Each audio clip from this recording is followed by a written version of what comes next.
Selamat malam pemirsa channel YouTube Edi Selalu di Hati. Saat ini saya sudah terhubung dengan Ketua Umum KONI Kabupaten Banjarnegara, Mas Nur Rohman Ahong.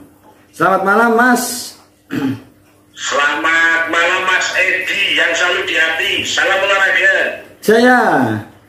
Mas, ini berkaitan dengan informasi terbaru bahwa pelaksanaan Porprov yang awalnya itu di September tanggal 9 sampai 16 ini maju tanggal 5 sampai 11 Agustus, Mas. Menurut Mas Ahong sendiri berkaitan dengan kesiapan, kontingen segala macam itu mempengaruhi nggak, Mas? Ya, ini tentang perubahan jadwal Porprov yang tadinya itu bulan September Ya. maju ke Agustus. Nah, awalnya ada kabar mundur Oktober, tapi ini malah maju Agustus, Pak Edi. Ya. Ini kalau saya menilai ada sisi positif dan negatifnya. Ya. Berbicara tentang positifnya, menurut saya ini tepat. Karena apa? Informasi awal yang kami terima dari teman-teman pengurus KONI provinsi lain juga, tidak hanya Jawa Tengah, bahwa di gelaran tahun 2023 selain Porprov untuk Jawa Tengah itu ada event nasional yang dinamakan Prapon, seleksi PON, Mas Edi. Ya, Prapon ya. Informasi bulan September ini memang ada beberapa cabur untuk melaksanakan seleksi Prapon. Kalau nggak salah jumlahnya antara 20 sampai 25 cabur melaksanakan Prapon di September. Jadi kalau kita melaksanakan September itu otomatis banyak atlet-atlet yang lin 1 Jawa Tengah itu tidak bisa ikut Porprov karena harus ikut Prapon. Karena saya yakin Prapon ini di atas Porprov levelnya. Ya. Dan juga kepentingannya, Mas Edi. Berarti menurut Mas Ahong itu masih tepat ya? Masih tepat posisi untuk maju Agustus ya? Masih tepat. Hanya ada yang perlu diperhatikan terkait dengan perubahan keputusan ini. Yang pertama, yaitu perlu adanya ketegasan dari KONI Jawa Tengah untuk menetapkan.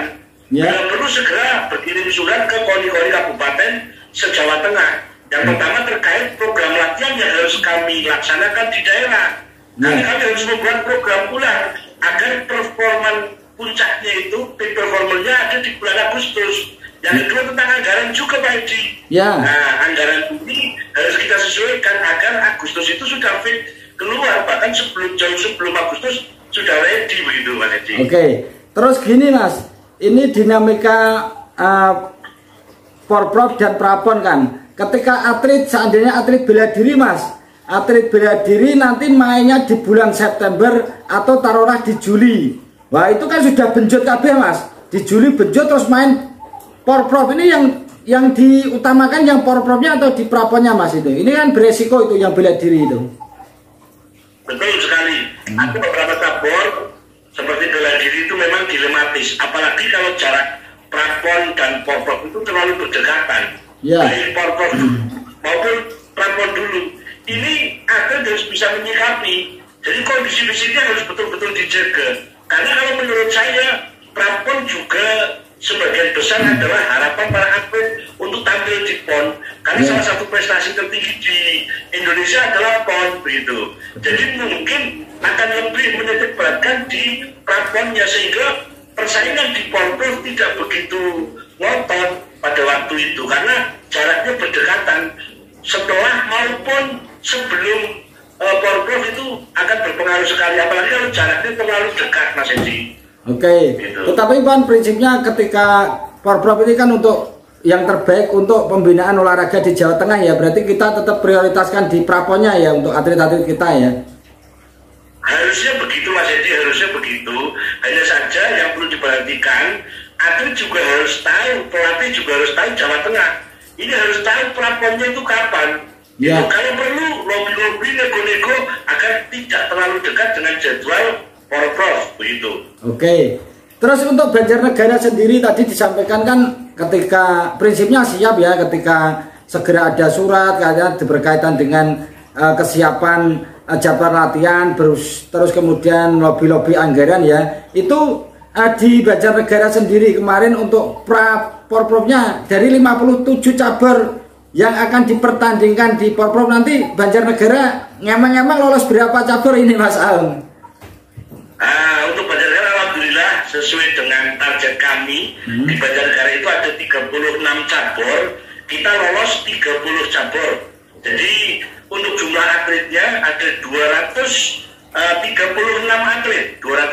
atlet yang lolos untuk Porprov, dan kami akan memberangkatkan 236 itu termasuk ditambah 56 pelatih dan manajer.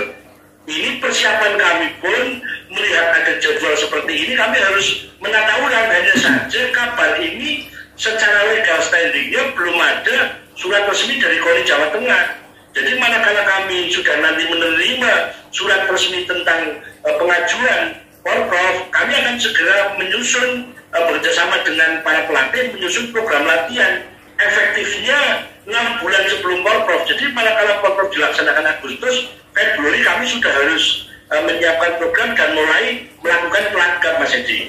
Oke, ya ini harapannya KONI Jateng itu sudah segera secara legal standingnya segera berkirim surat kepada. Tapi ya memang kita kalau bicara hukum ya memang yang kita tunggu ya surat itu. Kemarin pernyataan dari pejabat KONI memang tanggalnya sudah ditetapkan, tapi manakala belum ada surat resmi kan kita juga statusnya masih ambigu kan gitu Mas Aung. Terus Mas Aung, ini kan cabur unggulan di Porprov 2018 kalau tidak salah di Banjarnegara itu arung jeram ya? Ya, salah satu cabur unggulan arung jeram dan selam ya. Ini masih menjadi prioritas ya Mas Aung di Porprov ini? Ya, kami sudah memetakan yang pertama beberapa cabur unggulan di tempat kami yang biasanya pada event-event Porprov itu menyumbangkan medali. Salah satunya arung jeram, ada juga selam dan pencaksilat. Itu pun sedang kami godok kembali Pak Edi agar besok Agustus penampilannya bisa maksimal. Oke. Ya untuk targetnya Banjarnegara kan di Porprov 2018 peringkat berapa Mas Aung? Untuk 2013 Banjarnegara ada di peringkat 17. 13 dengan perolehan 17 medali emas. Ya. Itu 2018 di Solo ya? Ya, di Solo. Dan untuk target sekarang kami menargetkan bisa masuk 10 besar lah. Ya. Semoga bisa masuk 10 besar dengan dukungan pemerintah daerah yang luar biasa. Insya Allah kami optimis Mas Edi. Dan jangan lupa sowan Edi Selalu di Hati nanti bisa saja masuk. Siap. Edi Selalu di Hati bila perlu harus hadir di Banjarnegara memberi semangat melalui konten-konten YouTube-nya ini. Oke. Sambil olahraga kami tahu Mas Edi ini aktif di PGRI. Nanti insya Allah kami pun akan menggerakkan PGRI untuk mensukseskan Porprov ini Pak Edi. Karena rencana ada 134 kepala sekolah SMP dan 600 kepala sekolah SD kisaran seperti itu. Kami berangkatkan pula ke Pati Raya untuk menyaksikan Porprov ini. Dengan izin dari pemerintah daerah Mas Edi. Wah luar biasa, berarti solidaritas yes, olahraga jaya. Solidaritas yes. Oke Mas Aung, mungkin ada yang mau disampaikan Mas Aung karena kami di konten sebelumnya kan memang dari 6 kabupaten di Pati Raya yang dijadikan tuan rumah itu kan akan ada venue UMKM, kemarin sudah disurvei. Lah, Mas Aung tadi menyampaikan apakah bisa lah, itu kan bukan kapasitas saya, apakah dari UMKM luar kabupaten bisa mengisi lah. Monggo disampaikan harapan dari Mas Aung ini biar Pak Gub dengar juga.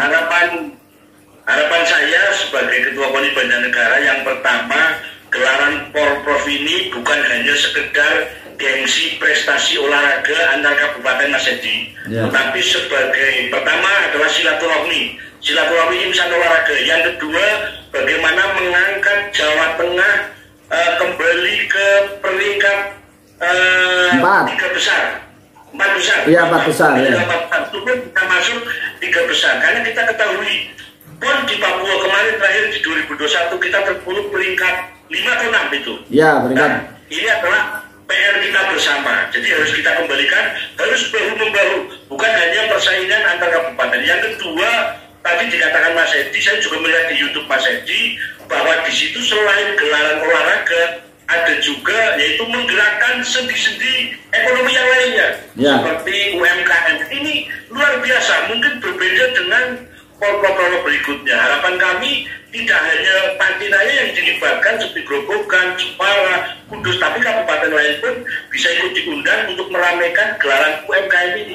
Jadi olahraga bisa membuat efek karombol secara luas, termasuk ekonomi dan juga mengangkat UMKM-nya. Karena ini potensi sekali dalam rentang waktu 7 hari, 8 hari, bahkan 10 hari UMKM bisa tampil di situ dengan maksimal, Mas Edi. Ya. Makanya nanti kami juga diundang UMKM-nya. Oke, dan harapannya spot turismenya bisa jalan. Jadi rencananya setiap kabupaten nanti ada 100 tenda. Ya, mungkin juga masukan dari Mas Aung nanti bisa kami sampaikan ada berapa persen untuk kabupaten yang mau ngisi kan gitu. Sekaligus pengenalan kan silang produk di wilayah Jawa Tengah kan gitu. Betul sekali Mas Edi. Kami tadi membaca dan melihat YouTube Mas Edi, kami mau nge-share ke grup UMKM. Cuma kami belum berani karena belum dipastikan UMKM dari luar Panti Raya itu boleh tampil atau tidak. Nanti kalau sudah ada kabar, insya Allah kami share di grup-grup UMKM di Kabupaten Banjarnegara. Oke, terima kasih Mas Aung. Sementara begitu, sukses selalu buat Banjarnegara, buat Jawa Tengah semua terus ikut sukses. Salam olahraga. Seduluran Selawase. Sukses buat Grobogan, buat Mas Edi, luar biasa mantap. Amin. Ya. Selamat malam Mas Aung. Terima kasih.